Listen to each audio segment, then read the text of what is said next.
Hello everyone, welcome back on my YouTube channel.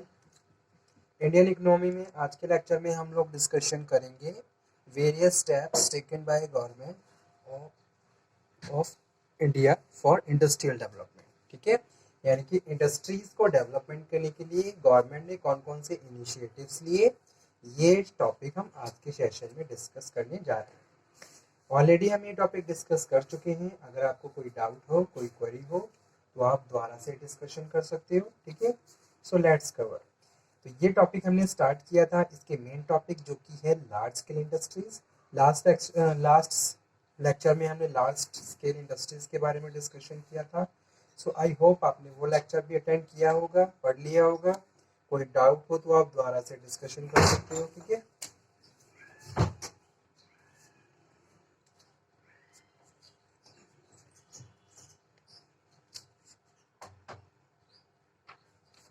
तो large scale industries का क्या मतलब है? Large scale industries refers to the industries which require huge infrastructure. यहाँ पे हम एक हैवी अमाउंट ऑफ इंफ्रास्ट्रक्चर की बात कर रहे हैं, ह्यूमन रिसोर्स की बात कर रहे हैं, और large amount of capital assets की बात कर रहे हैं। अगर कोई भी इंडस्ट्री जिसको रन करने के लिए require huge infrastructure, human resource and large amount of capital assets, that industry is known as and come under large scale industry। तो वो इंडस्ट्री लार्ज स्केल इंडस्ट्री में आती है। ठीक है, सो इसमें हमने इम्पोर्टेंस को भी डिस्कशन कर लिया है। इम्पोर्टेंस ऑफ इंडस्ट्रियल सेक्टर, जिसमें हमने improvement in productivity, substitution, helping the nations to become self reliant, export promotion, increase in the rate of capital formation, employment opportunity, skill development, ये सब टॉपिक हम ऑलरेडी डिस्कस कर चुके हैं। ठीक है,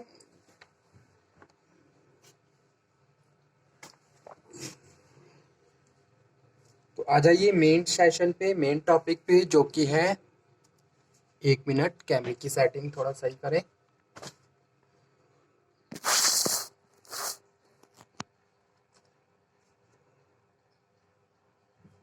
लेट्स स्टार्ट। ठीक है, तो आज के सेशन में हम लोग डिस्कस करेंगे various steps taken by government of India for industrial development. Industries को डेवलप करने के लिए गवर्नमेंट ने कौन कौन से स्टेप्स, कौन कौन से एक्शन लिए। ठीक है, so various reforms have been taken by the government of India for the industrial development, in which first one is new industrial policy.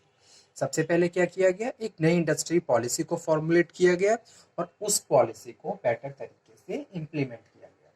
किसी भी एरिया और किसी भी सेक्टर के डेवलपमेंट के लिए सबसे ज़्यादा जरूरी है कि आप कुछ इनोवेटिव टेक्निक और कुछ समथिंग डिफरेंट करें। ठीक है, यानी कि यहाँ पे हम बात कर रहे हैं एक फ्रूटफुल स्ट्रेटजी को, पॉलिसी को बनाने की। तो वही काम गवर्नमेंट ने किया। गवर्नमेंट ने इंडस्ट्रियल सेक्टर के लिए एक नई पॉलिसी तैयार की और उस पॉलिसी को एंश्योरली इम्प्लीमेंट किया। ठीक है, so under industrial policy, keeping in the view of priorities of the country and its economic development, role of the public and private sectors are clearly decided. ठीक है, जिसमें पब्लिक सेक्टर और private sector दोनों के roles को clearly decide किया गया। एक तरीके से डिवाइडेशन कर दिया गया प्रॉपरली, और रोल प्रॉपरली डिफाइन किए गए कि पब्लिक सेक्टर का क्या रोल रहेगा फॉर द इकोनॉमिक डेवलपमेंट और प्राइवेट सेक्टर्स का क्या रोल रहेगा for economic development. So under the new industrial policy, industries have been free to large extents to the licence and other controls. ठीक है, पहले क्या होता था? मेजर प्रॉब्लम किस में आती थी? लाइसेंस जनरेशन में। और जब तक आपके पास लाइसेंस नहीं है, आप किसी भी फैक्ट्री को रन नहीं कर सकते हो। ठीक है, लेकिन आज के टाइम में क्या है? गवर्नमेंट ने बहुत सारे रिलैक्सेशन दिए गए हैं बिजनेस पर्सनस को। या तो उनको लाइसेंस इतना मैंडेटरी नहीं है, अगर मैंडेटरी है भी अगर एक पर्टिकुलर एरिया में, तो उसका प्रोसीजर बहुत ही ज़्यादा इजी कर दिया गया है। इजीली आप लाइसेंस को ऑब्टेन कर सकते हो और रजिस्टर करने के बाद फैक्ट्री को रन कर सकते हो। ठीक है, so efforts have been made to encourage foreign investment. अगर मैं किसी एक्सपोर्ट फर्म की बात करूं और उसके लाइसेंस की बात करूं, तो ऐसे कि जैसा कि हम जानते ही हैं, इट इज़ ऑब्वियस कि भाई जितना ज़्यादा हम एक्सपोर्ट करेंगे उतना हमारी कंट्री की इकोनॉमी इंप्रूव होगी, डेवलपमेंट होगा। So investment decisions by companies has been facilitated by the ending restrictions imposed by the MRTP Act. Similarly, Foreign Exchange Regulation Act has been replaced with the Foreign Exchange management act को replace किया गया ठीक है, इसमें क्या है, some important points of new industrial policy जो कि हाईलाइटेड है: abolition of licensing, freedom to import technology, contractions of public sector, free entry of foreign investment. ठीक है, इस तरीके के स्टेप्स लिए गए और बिजनेस को और ज़्यादा इजिली प्रोसीड किया गया। ठीक है, तो ये क्या था, ये इम्पॉर्टेंट था, इम्पॉर्टेंट फैक्टर्स थे इन न्यू इंडस्ट्रियल पॉलिसी से related. Increase in importance of small industries, small industries की इम्पोर्टेंस को भी बढ़ाया गया। एज वी नो, इंडिया की अगर मैं बात करूं तो जो मेजर जो पोर्शन है वो स्मॉल एंड मीडियम एंटरप्राइज का कंट्रीब्यूशंस जीडीपी में, इनकम जनरेशन में और इकोनॉमिक डेवलपमेंट में मेजरली काउंट किया जाता है। तो उसके लिए स्मॉल इंडस्ट्रीज पे भी ध्यान दिया जाना चाहिए, तो ये भी न्यू इंडस्ट्री पॉलिसी का पार्ट बना। उसके बाद न्यू ट्रेड पॉलिसी को भी एक तरीके से मॉडरेट किया गया, चेंजेस किए गए। Trade policy means the policy through which the foreign trade is control और रेगुलेटेड। ट्रेड पॉलिसी का अगर सिंपली मैं बात करूं मतलब की, तो क्या होता है, जिन रूल्स के अकॉर्डिंग ट्रेड को प्रोसीड किया जाता है। ठीक है, प्रोसीड मीन्स टू से फॉरेन ट्रेड, कंट्रोल और रेगुलेटेड, उसको कंट्रोल करना और उसको रेगुलेटेड करना। ठीक है, जो भी प्रोविजंस तैयार किए जाते हैं, जो भी रूल्स एंड रेगुलेशन डिसाइड किए जाते हैं, उसी के हिसाब से कंट्री को ट्रेड प्रोसीड करना होता है। ठीक है, अगर कोई भी बिजनेस पर्सन है वो किसी दूसरी कंट्री के साथ बिजनेस करना चाहता है तो उसको अपनी ट्रेड पॉलिसी में जितने भी रूल्स एंड रेगुलेशन है, पॉलिसी को इम्प्लीमेंट करना होगा। ठीक है, तभी वो ट्रेडिंग कर सकता है, फॉरेन बिजनेस को प्रोसीड कर सकता है। ठीक है, so as a result of liberalisation trade policy has undergone tremendous changes. ठीक है, जितना ज़्यादा लिबरलाइजेशन हुआ उसका एक इफेक्ट ट्रेड पॉलिसी पे भी पड़ा। Specially the foreign trade has been freed from the unnecessary control, और जो फॉरेन ट्रेड है उनमें जो अननेसेसरी कंट्रोल्स थे वो सब एलिमिनेट हो गए। पहले क्या होता था, किसी भी बिजनेस को अगर हम फॉरेन इन्वेस्टमेंट की बात कर रहे हैं तो जिस भी कंट्री के साथ हम बिजनेस कर रहे हैं वहाँ पे हमें बहुत सारे रूल्स एंड रेगुलेशन फॉलो करने होते थे। आज के टाइम में क्या है, बहुत सारे ऐसे फाइनेंशियल इंस्टीट्यूशंस हैं, इंटरनेशनल ऑर्गेनाइजेशंस हैं, जिनकी मेंबरशिप के बाद आप इजीली गुड्स को फ्रीली मूव कर सकते हो one country to another country. That is very important thing for any business person और द organizations. ठीक है, so the age old restrictions have been eliminated at Go1. Some of the chief characteristics कौन कौन से हैं new trade policy में? Reduction in restrictions of export import के restrictions को रिड्यूस कर दिया गया।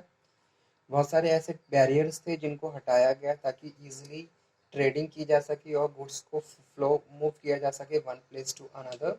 Reduction in export import taxes, और टैक्सेस को भी रिड्यूस किया गया। Easy procedure of export import का प्रोसीजर इजी बनाया गया, सिंपल किया गया ताकि जो भी न्यू कमर्स हैं वो इजीली बिजनेस को प्रोसीड कर सकें और कंट्रीब्यूशंस कर सकें इकोनॉमिक ग्रोथ और डेवलपमेंट में। ठीक है, और establishment of foreign capital market को एस्टेब्लिश किया गया। Foreign capital market has been established for sale and purchase of foreign exchange in the open market. ठीक है, तो ये सारे इनिशिएटिव्स जो कि इंडियन गवर्नमेंट के द्वारा लिए गए ताकि इंडस्ट्रीज को और ज़्यादा इम्प्रूव किया जा सके और इंडस्ट्रियल डेवलपमेंट किया जा सके। ठीक है, तो यही हमारा आज का सेशन था जिसमें हमने डिस्कशन किया various steps taken by the government for India for industrial development. और इंडस्ट्रियल डेवलपमेंट इंडिया की ग्रोथ के लिए, इंडिया के इकोनॉमिक डेवलपमेंट के लिए बहुत ज़्यादा इम्पॉर्टेंट है। ठीक है, हालांकि हम जानते हैं कि इंडिया क्या है, इंडिया एक एग्रो बेस्ड इकोनॉमी है, यानी कि एग्रीकल्चर से मेजर पोर्शंस इनकम जनरेशंस में और जीडीपी में आता है। लेकिन इंडस्ट्रियल डेवलपमेंट भी इंडिया के लिए मोस्ट इम्पॉर्टेंट और सिग्निफिकेंट रोल प्ले करता है, क्योंकि India is the second largest populated country in the world. So in this situation and in this conditions there is a huge problem which are related to agriculture sectors and agriculture practices. Every person is not involving in the agriculture, so due to this problem they can earn in industry में जाके भी वो earn कर सकते हैं और अपनी living standard को मेंटेन कर सकते हैं। ठीक है। दूसरा क्या है कि भाई इंडस्ट्रीज के डेवलपमेंट की बात इसलिए की गई ताकि हम सेल्फ रिलायंट हो सकें। हाँ, और जो भी हम एक्सेस क्वांटिटी में गुड्स को प्रोड्यूस कर रहे हैं वो हम दूसरी कंट्री को बेच सकें, ठीक है। तो जितना ज़्यादा इंडस्ट्रियल डेवलपमेंट होगा उससे जुड़े हुए बहुत सारे अदर फैक्टर्स जो अराइज होंगे, जैसे कि एम्प्लॉयमेंट अपॉर्चुनिटीज़ है, टेक्नोलॉजी शेयर आप कर रहे हो, नॉलेज बढ़ रही है, अवेयरनेस, स्किल्स पॉलिश हो रहे हैं। लेबर इंटेंसिव कंट्री होने की वजह से यहाँ की जो लेबर है उसके स्किल्स और ज़्यादा पॉलिश होंगे। तो इस तरीके की प्रैक्टिसेस हमारी कंट्री की इकोनॉमी को और ज़्यादा बेटर बनाती हैं, ठीक है। बैंकिंग, इंश्योरेंस और फाइनेंशियल इंस्टीट्यूशंस का भी डेवलपमेंट होगा, क्योंकि industrialisation in nations has to lead establishing various financial institutions which aim to provide various short term and medium term loan to the individuals, ठीक है, और promoting modernizations। तो इस तरीके से modernizations को हम promote कर सकते हैं। Modern tools and technology were exported from the foreign countries for the fast paced development of economy, and with the time these new tools and technologies are being developed in our own country. So in this way industrializations leads to modernizations of an economy. Okay, so this topic is finished, and topic is also important, so please note down and prepare very carefully, ठीक है। इस topic को हम यहीं पे finish करते हैं। Next lecture में हम फिर से मिलेंगे और फिर से बात करेंगे एक नए टॉपिक पर। तब तक आप ये पढ़िए, समझिए। अगर आपको कोई भी डाउट हो, कोई भी क्वेरी हो तो आप दोबारा से डिस्कशन कर सकते हो। Okay student, thank you very much.